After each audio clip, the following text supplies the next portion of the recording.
माँ शारदा माता मंदिर के इसी अपवित्रता संबंधी क्रम को लेकर के मैं आगे बढ़ना चाहूँगा और बताना चाहूँगा कि मंदिर की यह कोई पहली घटना नहीं है कि आप लोग मंदिर में पधार करके और अपनी आस्थाओं को इनके द्वारा आहत कराया और अनभिज्ञ रह गए। आपको जानकारी नहीं हो पाई कि यह बैठा हुआ पुजारी जो दूल्हे की पगड़ी पहन करके पूजा करने बैठा हुआ है, यह स्वयं अशुद्ध हालत में है। वहीं कर्मचारियों के संबंध में यहाँ का कर्मचारी चंद पैसों के लिए पुजारी का इतना बड़ा गुलाम बना हुआ है कि नवागत अधिकारी को न तो कोई जानकारी देते हैं और न ही कोई रिकॉर्ड उपलब्ध कराते हैं। ऐसी हालत में अधिकारी के सामने बड़ी समस्या खड़ी हो जाती है। जब अधिकारी को किसी चीज़ की जानकारी नहीं होगी तो कार्य करने में या कोई भी कार्यवाही करने में अधिकारी असक्षम होगा या तो गलती होगी, जिसकी जवाबदारी पूर्ण रूपेण कर्मचारियों की होती है। अधीनस्थ कर्मचारी इसीलिए बैठाए जाते हैं ताकि अधिकारी को पूरी जानकारी सही ढंग से मिल सके। यहाँ की परिस्थिति के संबंध में मैं थोड़ा सा प्रकाश डालना चाहूँगा।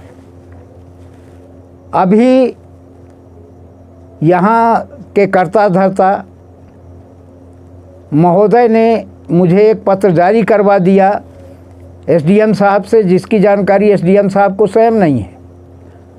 और उन्होंने अपने पत्र में लिखा है कि यह न तो शासकीय संस्था है न कोई शासकीय संगठन है, दान पर संचालित समिति है जिसके लिए मैं सर्वे सर्वा मुझे स्वत्वाधिकार है।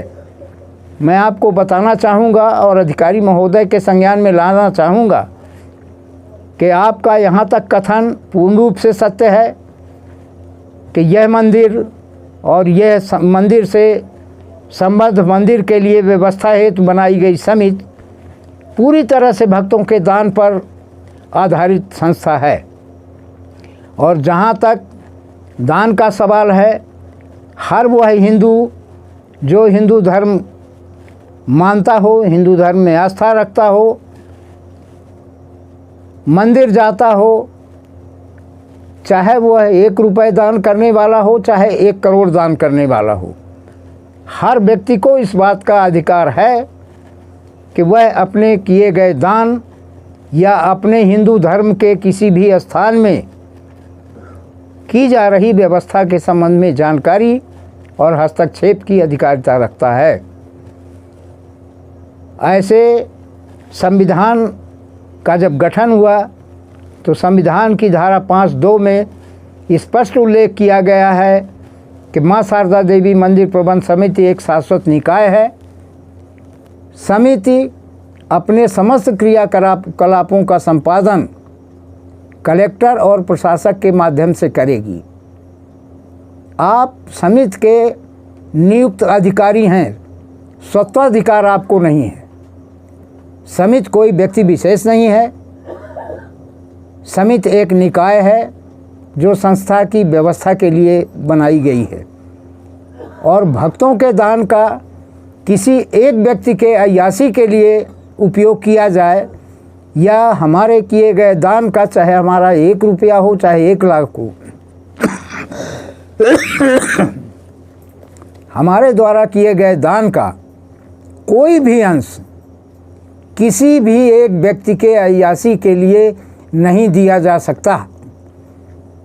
आपके संज्ञान में लाना चाहूँगा कि हम आप सभी भक्तों का, मैं भी एक भक्त हूँ, हम आपके द्वारा दिए गए दान से देवी प्रसाद अपने फर्जी रिकॉर्डों के आधार पर कपटपूर्वक केवल नेताओं की चरण वंदना और नेताओं के दबाव के कारण पूरे जीवन अपनी अयासी के लिए एक आना हिस्सा प्राप्त किया है।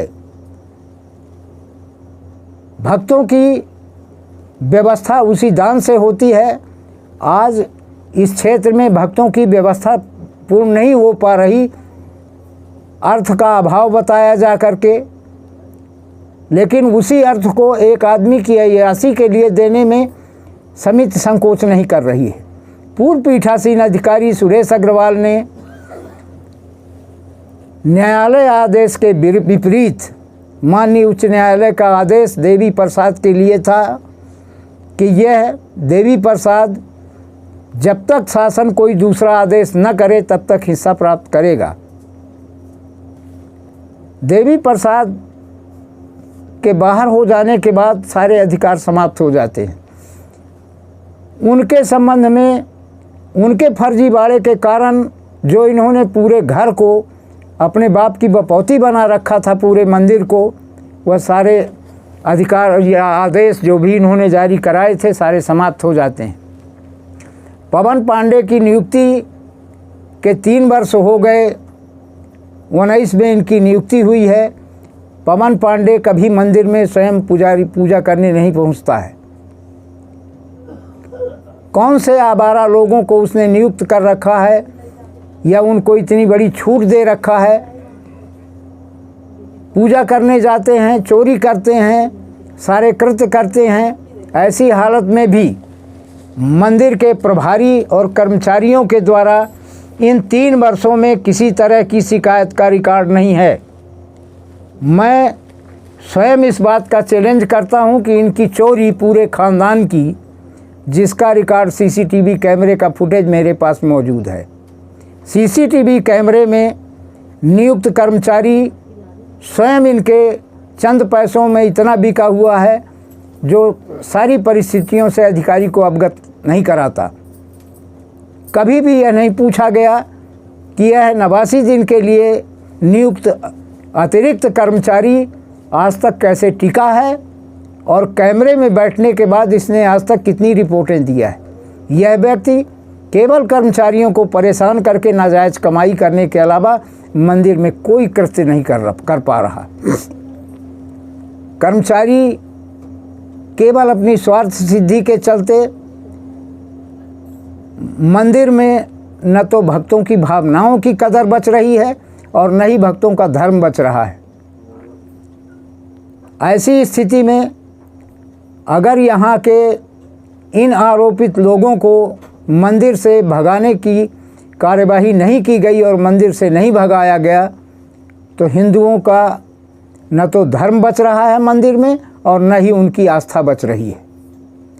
सारे देश में एक बड़ा ज्वलंत उदाहरण है कि सारे देश के मंदिरों में यही परिस्थितियां टीवी के माध्यम से सुनने को मिलती हैं, लेकिन कोई भी अधिकारी या नेता इस भ्रष्ट हिंदूवादी सरकार के कारण मंदिरों में अत्याचार, अनाचार, मारपीट, हत्या जैसी दुर्घटनाएं होती हैं। आज जिस प्रकार के कृत्य इस मंदिर में किए जा रहे हैं उचित नहीं है और अगर इनको हटाया नहीं गया तो कोई भी अप्रिय घटना कोई बड़ी बात नहीं है। क्योंकि मैं अकेला हूँ, मैं नहीं लड़ सकता, लेकिन करोड़ों यहाँ हिंदू भक्त आते हैं और ऐसी परिस्थिति में कोई भी घटना घटित होना कोई बड़ी बात नहीं है। मैं सभी से, अधिकारियों से, नेताओं से आग्रह करना चाहूँगा कि इस संबंध में रोक लगाएं।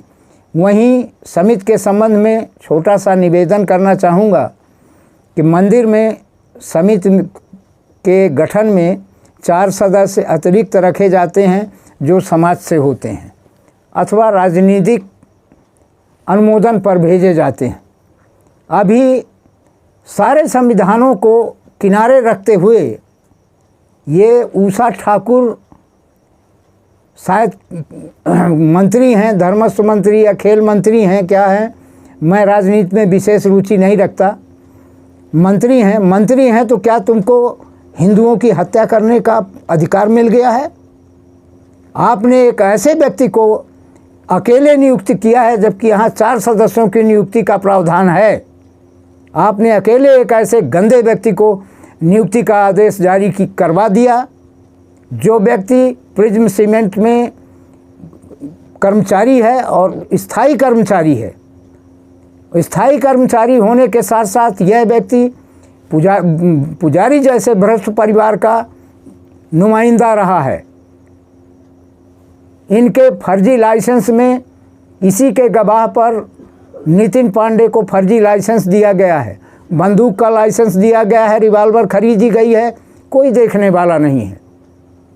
नितिन पांडे को बंदूक का लाइसेंस मिला है, उसमें भी यही गवाही है, इसी की साक्षी पर लाइसेंस जारी हुआ है। पूरे प्रशासन ने कोई जांच करना उचित नहीं समझा